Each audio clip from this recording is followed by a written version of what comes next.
Saya ingin memberikan bukti bahwa uang kertas adalah ilmu sihir. Bahwa hari ini kita hidup di bawah ilmu sihir, seperti halnya rakyat Fir'aun dulu hidup di bawah sihir para Fir'aun.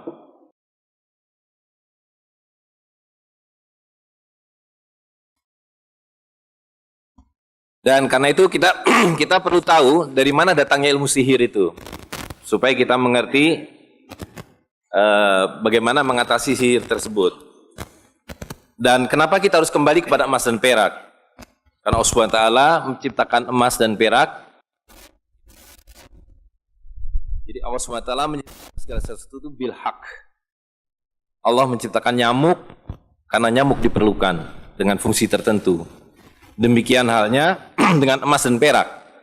Jadi kalau kita buka Al-Quran, itu sekurang-kurangnya ada 12 ayat yang menyebut kata emas dengan berbagai istilah yang berbeda. Ada zahab, ada fiddah, ada zukhruf, ada kintar.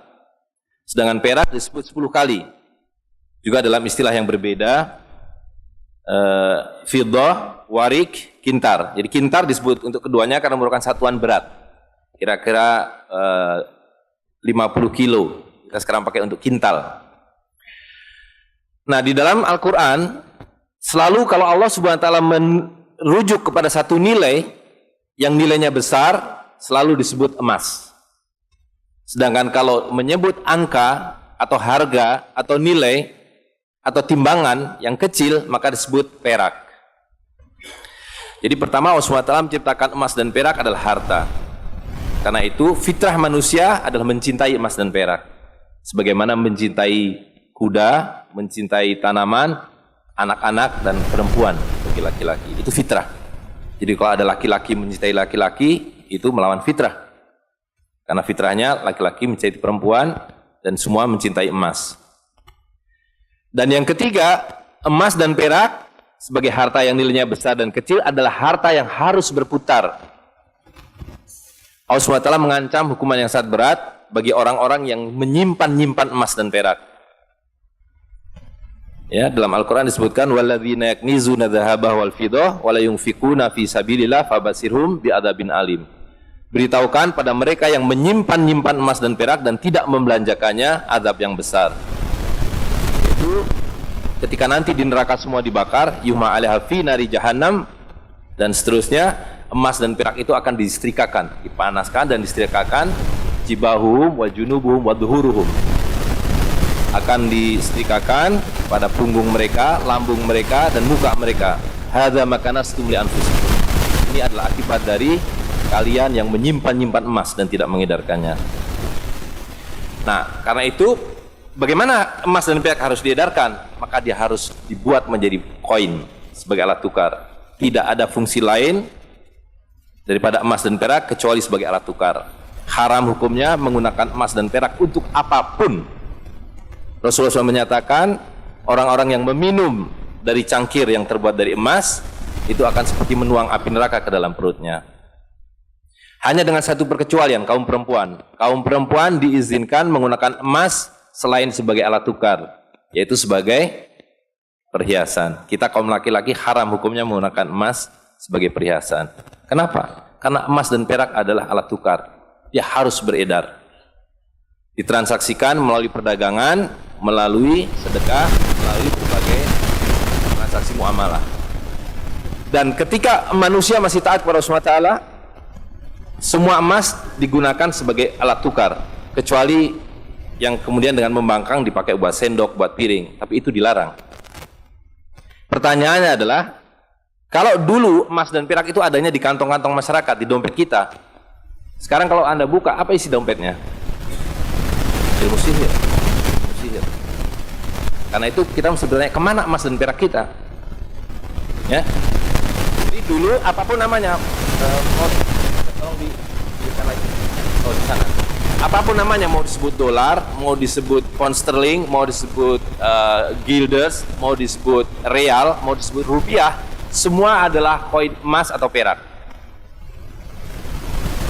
Nah, tapi kemudian muncullah para pandai emas yang mengatakan emas itu tidak aman dibawa-bawa, berat, titipkanlah pada kami. Maka kami akan mengeluarkan kwitansi. Ya. dikeluarkanlah kwitansi bahwa Anda menitipkan pada saya 1 dinar emas. Nanti kalau orang mau belanja, kwitansi ini dikembalikan, koinnya diambil baru dibelanjakan. Karena tadi sudah disebutkan, untuk berbelanja itu mesti mithlan bimithlin, equal to equal. 1 kambing ditukar dengan harta yang lain yang senilai 1 kambing itu. 1 dinar emas 4 gram ditukar dengan seekor kambing. Nah, tapi para pandai emas ini berhasil meyakinkan dengan pada waktu itu ya sihir belum terlalu dimainkan. Mereka bilang pada kami, jangan khawatir. Nah, sampai satu titik pada abad ke-17 mulai mereka mengatakan ini repot karena terlalu banyak kwitansi masyarakat merah, hijau, kuning, biru. Maka mereka bilang sekarang berikan kami monopoli untuk mencetak alat tukar ini. Itu pertama kali munculnya apa yang disebut sebagai bank sentral. Maka diberikanlah monopoli oleh para raja. Lalu raja bilang, apa imbalannya buat saya? Imbalannya buat para raja adalah, you butuh uang berapapun saya kasih dalam bentuk hutang, tapi ada bunganya. Nah, itu jadi munculnya bank sentral itu bersamaan dengan munculnya apa yang disebut sebagai public debt, hutang publik. Sehingga kita sekarang ini setiap bayi yang lahir di Indonesia ini membawa hutang sebanyak 8 juta rupiah pada para bankir. Oke? Nah, dan bank-bank sentral ini perusahaan swasta. Semua bank sentral adalah perusahaan swasta, dimiliki oleh segelintir orang. Ya. Nah, kita ambil satu contoh. Pada posisi monopolistik, maka bankir-bankir ini bisa berbuat apapun dengan sihirnya. Ini sihir sudah mulai masuk. Jadi ini kita lihat dolar pada tahun 22. Di situ tertulis $10 in gold coin payable to the bearer on demand. Maknanya tadi bahwa kertas itu adalah kwitansi yang kalau orang pemilik hartanya datang mengembalikan kwitansi itu, dia ambil emasnya. Payable to the bearer on demand. Ya. Nah, tapi kemudian Amerika mengalami krisis besar tahun 29 yang disebut Great Depression. Maka para bankir kalau bangkrut, dia datang pada pemerintah, you mesti tolong kami. Bail out. Caranya bagaimana? Rampas seluruh emas rakyat, berikan pada kami. Tidak cuma-cuma pada waktu itu, kemudian dibeli. Jadi rakyat Amerika harus menyerahkan emasnya, dibeli dengan harga $20 per troy ounce. Tiap 30 gram. Lalu tahun berikutnya, 34, mereka keluarkan uang kertas baru, will pay to the bearer on demand $20. Apa bedanya dengan yang semula? Tidak ada lagi kata-kata in gold coins. Tapi mereka bilang, jangan khawatir, setiap saya mencetak kertas ini, saya backup dengan emas batangan. Jadi sesudah emas diambil semua, dia lebur.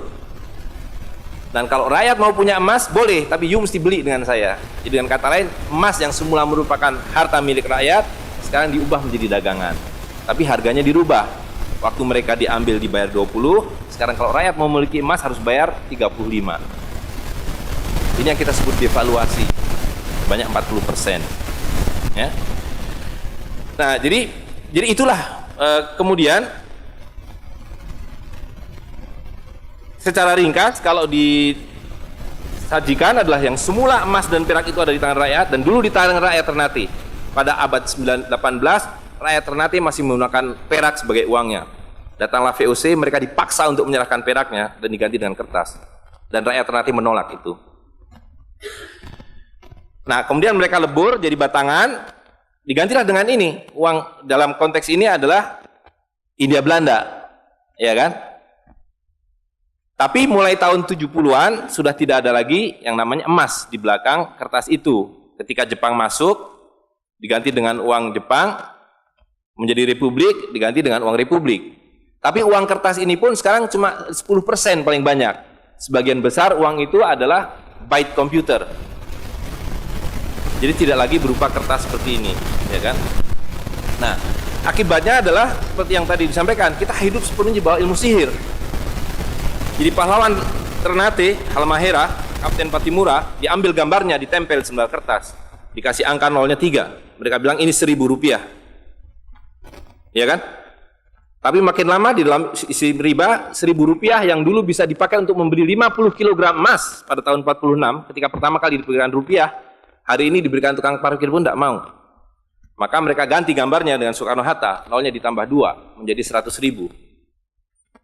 Yang 99.000 dari mana? Iya kan? 99.000 dari mana? Dan kalau ini kita belah 2, dibelah 4, mau saya kasih 4 mahasiswa. Kemana samannya tadi itu nilainya? Ya, ini seperti sihirnya Fir'aun yang menjadikan tali sebagai ular. Nah, orang Amerika bilang, pedagang Amerika, saya juga punya kertas sendiri, namanya greenback. Tapi kertas saya punya 10.000 kali lipat dari kertas saudara. Jadi kalau Bapak Ibu sekalian, adik-adik pergi ke Washington sana, ke New York, bawa uang 100.000. Belum tentu mahasiswa punya uang 100.000 kan? Harus bekerja 2 hari untuk mendapatkan uang 100.000. Pergi ke Washington, saya mau beli Coca-Cola 1 botol. Apa mereka bilang? Apa mereka bilang? Ini kertas funny. This is funny paper. Gak laku. Tapi siapapun datang ke Ternate dengan $100, you punya cengkeh, berikan pada saya. Saya mau beli, you punya Coca-Cola, tapi saya minta 1 truk. Apa yang kita lakukan? Kita berikan Coca-Cola 1 truk, karena mereka bilang, mereka bisa yakinkan kita, selembar kertas mereka 10.000 kali lipat dari lembar kertas kita. Dan mereka bilang, kita punya kertas tidak laku, mereka punya kertas laku di seluruh dunia. Betul nggak? Dengan cara itulah seluruh cengkeh Ternate habis. Pala Ternate habis. Seluruh kekayaan Ternate habis, hanya diganti dengan byte komputer. Dengan cara itulah kemiskinan dan pemiskinan dilakukan oleh para bankir. Jadi banking is crime and bankers are the criminal. Dengan sihir ini. Ya. Nah, dan ini baru satu fase. Saya minta satu tahap lagi untuk menjelaskan dengan uang kertas yang sudah merupakan kezoliman ini, ya, itu menjadi berlipat ganda zolimnya melalui banking system, di mana ini digelembungkan. Kalau tidak ada bank, kalau saya punya uang 100.000 dipinjam oleh Ustadz Nur, maka uang saya habis. Saya akan memiliki kembali kalau dikembalikan. Tapi dengan banking system, kalau uang ini saya hutangkan, dia beranak pinak 20 kali lipat. Uang 100 miliar kalau ditaruh di bank, maka bank detik itu mencatatkan dalam bukunya punya uang 100 miliar. Betul nggak? Dan itu dilegalisir oleh pemerintah, bahwa you boleh mengakui itu sebagai milikmu. Dan bagi bank, uang titipan ini liability, maka dia harus sewakan, dia harus pinjamkan dengan bunga kepada orang yang mau beli rumah tidak bisa beli rumah, mau beli mobil tidak bisa beli mobil. Jangan khawatir, saya beri kredit. Tapi harus tahan 10% untuk cadangan. Ya kan? Dan semua orang dibikin miskin. Misi pokok bank adalah membuat semua orang miskin supaya tidak mampu membeli apapun kecuali berhutang melalui bank. Maka ketika 100 miliar ini diterima bank, maka dia bisa mengutar itu 20 kali dengan bunga katakanlah 10%. Maka dia akan mendapatkan dari bunganya saja 180 miliar. Jadi kalau bank bilang saya ngasih bunga hanya 10%, dia akan dapatkan 200%. Dan dari pokoknya yang dia putar itu, maka dia akan dapatkan 20 kali 90 miliar. Coba lihat, maka terciptalah uang 1,9 triliun, hampir 2.000 triliun. Padahal uangnya berapa tadi? 200 miliar. Yang 1,8 triliun dari mana? Angin, sihir. Tidak ada. Itu sebabnya setiap bank dijaga oleh satpam. Supaya mengesankan bahwa di bank ada uang. Tidak ada uang di bank. Itu kenapa setiap pegawai bank pakai jas, pakai dasi. Supaya orang yakin bahwa uangnya dijaga dengan baik. Karena di situ tidak ada uang. Dan itu sepenuhnya pengelabuan. Jadi bank itu adalah arisan berantai. Kalau kita datang mengambil uang, tapi orang bisa bilang, tapi kalau saya ngambil uang di bank kok ada? Uang siapa yang diberikan? Uang Anda sudah nggak ada. Jadi orang percaya bahwa bank adalah tempat yang paling aman menyimpan uang. Bank adalah tempat paling tidak aman menyimpan uang. Belum Anda keluar dari pintu bank, uang Anda sudah nggak ada. Membuktikannya gampang. Datang pada hari yang sama, minta saya mau ambil uang saya hari ini. Potong telinga saya kalau Anda dapat uang, kecuali 10% dari nasabah. Bisa dipahami? Ya, uangnya tidak ada. Itu. Nah, tapi yang perlu dipahami adalah akibatnya. Kalau kita tadi punya uang 100.000, di sini ada satu handphone, maka berapa harga handphone ini? Ceteris paribus kata ekonom. Maka harga handphone ini ada 100.000, ya kan? Tapi ketika ini digelembungkan menjadi 2 juta, sementara sumber daya alamnya tetap, berapa harga handphone ini? Menjadi 2 juta. Dan itu mereka bilang inflasi. Jadi inflasi adalah kebohongan. Lihat ya, dulu ketika Republik Indonesia didirikan, uang yang pertama dicetak adalah 1 sen, paling besar 100 rupiah, 600 rupiah. Uang 1000 pernah didesain tapi tidak dicetak karena terlalu besar. Karena dengan 1000 Anda sudah dapat beli emas setengah kilo. Pada waktu itu 1 gram emas hanya 2 rupiah. Dan mereka berjanji, jangan khawatir, setiap rupiah saya jamin dengan 1,5 gram emas. Sampai sekarang itu berlaku Undang-Undang tahun 46. Nah tapi lihat, karena uang kertas itu sihir, dicetak makin banyak, nilainya merosot. Bebeknya mah tetap, cengkehnya tetap, palanya tetap, tapi nilai uangnya yang merosot. Maka mulai tahun 52, ini pertama kali by the way, ini Bank Indonesia baru muncul tahun 52. Bank Sentral Republik Indonesia itu bukan Bank Indonesia, dulu namanya BNI 46. Tapi Belanda tidak mau. You mau merdeka, you mesti nurut saya. Hentikan BNI 46, ganti dengan bank saya, The Jeffers Bank, menjadi Bank Indonesia. Dan hentikan uang Republik Indonesia, ganti dengan uang saya, Guilders, yang kemudian berubah menjadi uang Bank Indonesia. Oke? Nah, begitu muncul tahun 52, rupiah sudah mulai tidak laku. Dibikinlah uang 1.000 rupiah. Ringkas cerita, tahun 57, uang 1.000 sudah mulai tidak laku. Dibuatlah 2.500 rupiah. Dibuatlah uang 5.000, pertama kali muncul 64, uang 10.000 rupiah. Pak Karno bilang kita sudah terlalu miskin. Maka uang 1.000 digunduli menjadi 1 rupiah yang disebut centering. Tapi tidak lama kemudian muncul lagi. Karena uang kertas adalah penipuan. Worthless. No value. Ringkas cerita, Pak Harto dibilang berhasil dalam pembangunan, dia bikin uang 50.000 rupiah. Dengan gambar Pak Harto dan kapal terbangnya. Tapi inilah ilusi yang lain. Inilah sihir yang lain. Semakin besar uang Anda bukan semakin kaya. Semakin uang besar Anda berarti semakin miskin. Bisa diikuti? Maka ketika terjadi krismon, rupiah makin tidak laku, harus dibikin uang 100.000. Dan sekarang uang 100.000 sudah mulai tidak laku. Ibu-ibu sudah komplain kalau pergi ke pasar dengan 100.000. Betul nggak, Bu? Sudah tidak bisa beli apa-apa ini. Maka mereka dua pilihannya. Pilihan pertama adalah mereka akan mencetak uang 200.000, 500.000. Tapi tidak mungkin. Komputer sudah nggak bisa menghitung. Kalkulator nggak bisa menghitung. Hang. Terlalu banyak nolnya. Pilihan kedua adalah digunduli nolnya, redenominasi. Jadi redenominasi itu bukan untuk mengatasi inflasi, tapi untuk menutupi inflasi. Jadi itu adalah pengelabuan di atas pengelabuan, di atas pengelabuan, di atas pengelabuan. Gitu. Ya. Jadi secara real, uang 100.000 ini dulu ketika Pak Harto masih berkuasa, menjelang jatuh itu, kalau dibelikan telur, dapat 50 kilo. Masih ada yang ingat gak, Bu? Kali ibu-ibu ingat pasti. 1 kilo telur harganya 2.000 rupiah.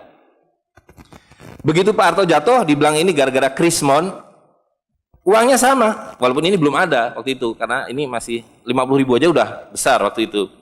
Uang yang sama dengan telur yang sama, tiba-tiba dibawa ke pasar, saya mau beli telur. Bu, hari ini tidak dapat 50 kilo lagi, hari ini cuma dapat 13 kilo. Karena daya belinya, telur sekarang 7.500. Dan hari ini, kalau di pasar Ternate berapa, Bu, harga telur sekilo? Hari ini. Di Jakarta 20.000. Dan telurnya sama, 1 kilo itu isinya 16 butir, 17 butir, 18 butir. Uangnya sama.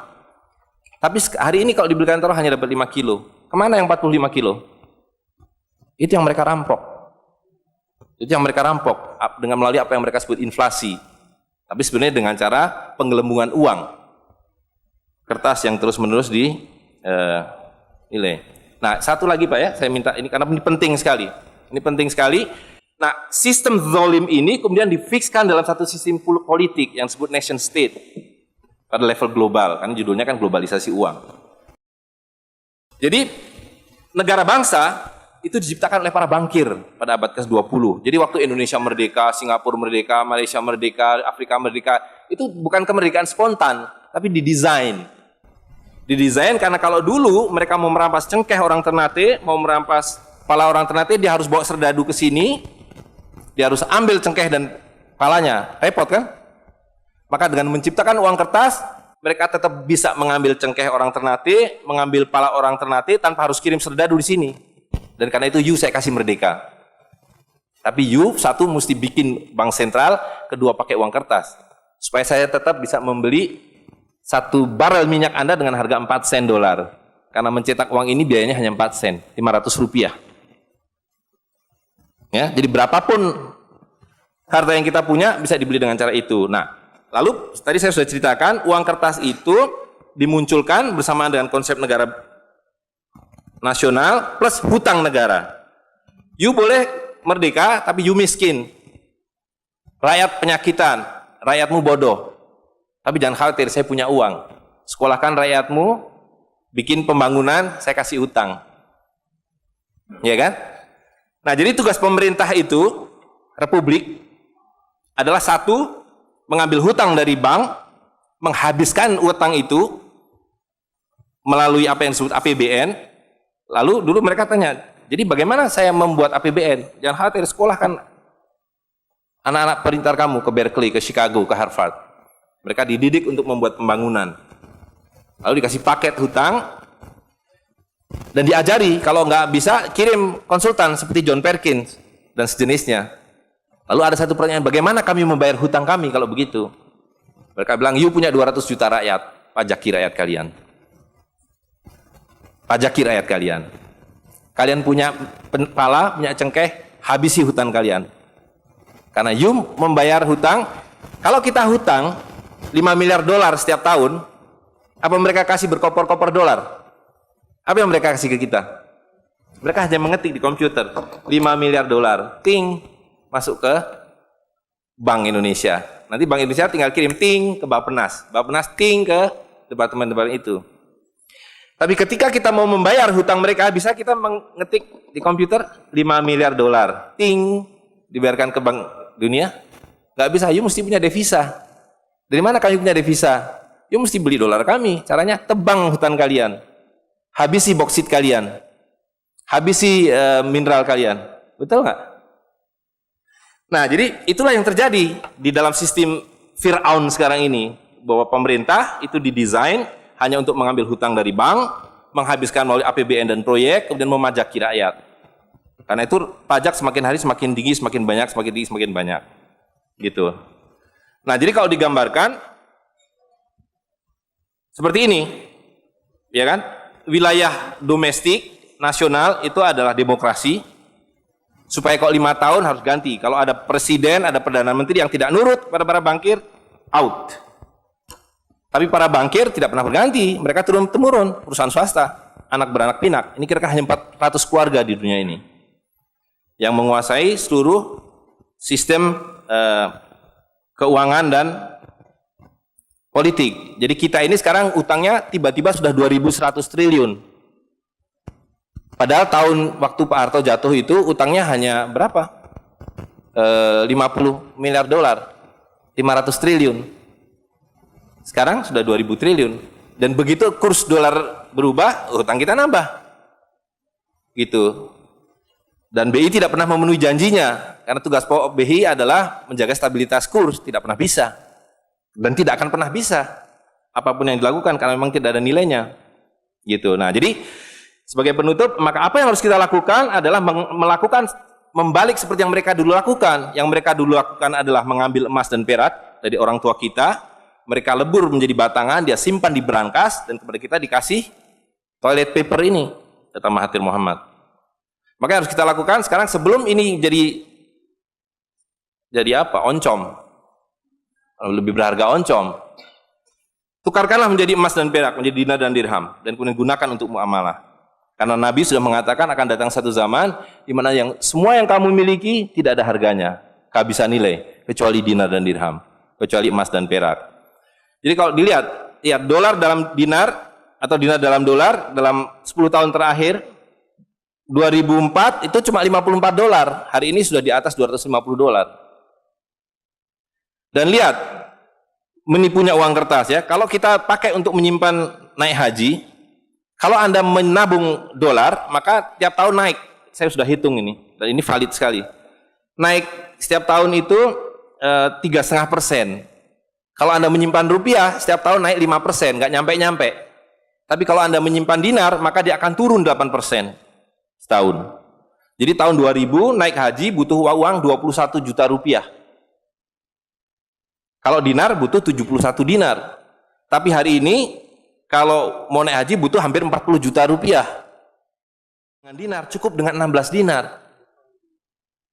Jadi dulu kalau punya rupiah naik haji satu orang, sekarang sampai Dubai suruh pulang. Nggak cukup uangnya. Tapi dengan dinar, dulu naik haji satu orang, sekarang bisa naik haji 4 orang. Dengan kata lain, kalau Bapak Ibu sekalian serahkan cengkeh Bapak Ibu sekalian dan menerima uang kertas, Anda 4 kali miskin. Detik itu juga dalam konteks ini. Maka serahkanlah cengkeh dan katakan, saya mau serahkan cengkeh, bayar kami dengan dinar. Bayar kami dengan dirham. Saya serahkan pala kami, bayar kami dengan emas dan perak. Saya tidak mau uang palsu ini, uang-uangan ini.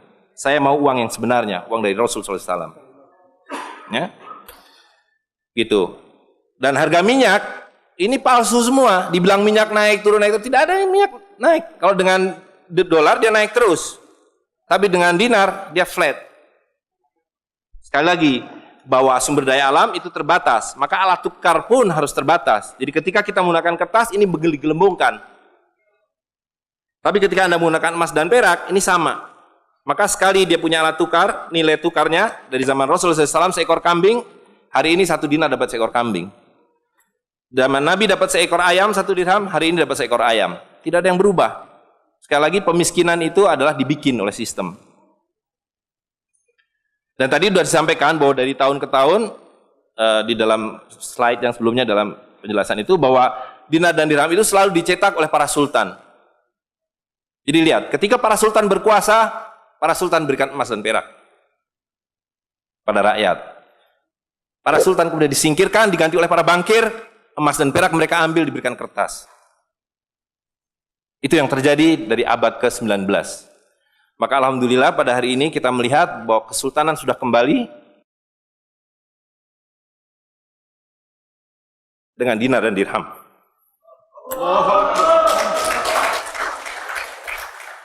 Dan ini adalah awal berakhirnya sistem riba. Ini adalah awal dari janji Allah SWT, yamhaqu riba wa yurbi sodakotan. Aku suburkan sedekah dan aku hancurkan riba. Kehancuran riba ditandai dengan seperti apa yang dikatakan Nabi, kehancuran mata uang kertas. Suka atau tidak suka, terima atau tidak terima, ini adalah awal kehancuran. Dan karena itu yang harus kita lakukan adalah supaya kita tidak ikut hancur di dalamnya, kita song-song kembalinya dinar dan dirham. Dan itu berarti kembalinya sultania. Dan Ternate adalah awal dari kembalinya dinar dan dirham dan sultania bersama dengan Kesultanan Cirebon, bersama dengan Kesultanan di Sulu. Jadi sekarang sudah ada 3 sultan yang mencetak kembali dinar dan dirham. Dan ini akan mengawali kembalinya dinar dan dirham di seluruh dunia. Jadi kalau pada abad 15, abad 16, abad 17 bangsa Ternate sudah sampai ke Madagaskar, sudah sampai ke negeri atas angin di Spanyol, maka pada abad 21 kembali Ternate sampai Spanyol. Ternate sudah kembali sampai Afrika Selatan, sudah sampai Eropa melalui dinar dan dirham yang berlaku di seluruh dunia. Orang Amerika tidak bisa mengatakan emas saya 5 kali lipat dari emas saudara, tidak bisa. Emas kami dari Ternate sama harganya dengan emas kalian. You 1 dinar, kami 1 dinar. You 1 dirham, kami 1 dirham. Itulah keadilan. Ya.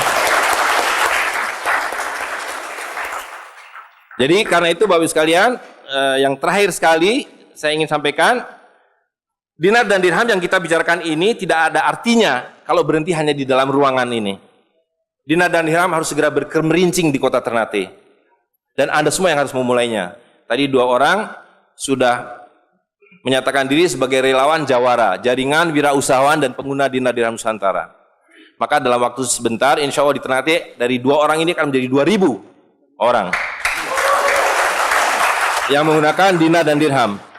Ya, dari 2.000 akan menjadi 200.000. Seluruh penduduk Ternate menggunakan dinar dan dirham. Dan Kanjeng Sultan dari beberapa waktu yang lalu sudah mulai membagikan zakat dalam dirham. Jadi di Ternate itu sekurangnya sudah ada 1.000 orang memiliki koin dirham yang dibagikan oleh Sultan. Dan itu adalah awal. Ini baru awal dari kembalinya Islam dan berakhirnya kezaliman. Jadi sekali lagi Bapak Ibu sekalian, marilah segera ya ular-ular Fir'aun itu kita akhiri dengan cara yang sangat mudah, yaitu kita mentaati perintah Allah SWT. Allah SWT mengatakan wa halalul bai' wa harrama riba. Aku halalkan berdagang dan aku haramkan riba. Dan uang kertas adalah riba par excellence. Di dalam uang kertas ini ada 2 riba sekaligus. Ya. Jadi saya kira itu saja. Saya mohon maaf mengambil waktu agak terlalu banyak, tapi ini penting karena supaya clear semuanya. Ya. Karena ini baru pertama kali dibicarakan di Ternate. Demikian, assalamualaikum warahmatullahi wabarakatuh. Warahmatullahi wabarakatuh.